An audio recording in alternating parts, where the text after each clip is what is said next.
Let's press Shift A and under Mesh add a plane. Press S to scale it on out because this is going to be our ground.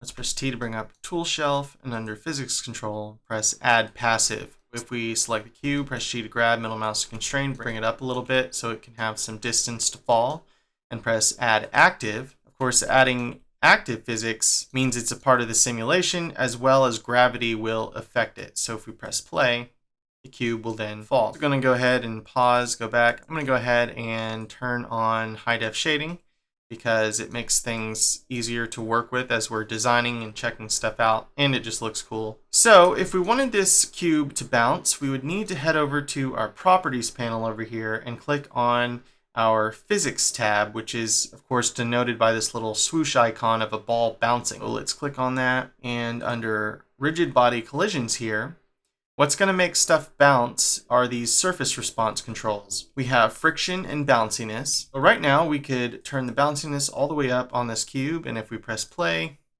we get a little bit more jump on the cube, but not much. And that's because getting something to bounce requires that both objects involved have at least some amount of bounce value turned up. So we have this cube selected, and under the physics tab here, we have bounciness turned up all the way to 1. But if we click on the plane, which is the ground where it's landing, we'll notice the bounciness is down to 0.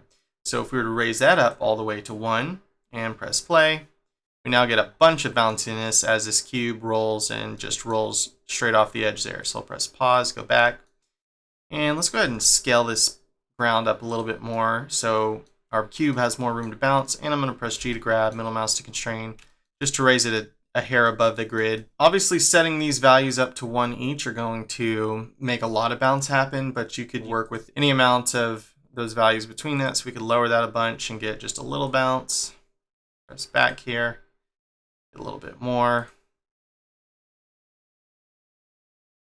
a little bit more there.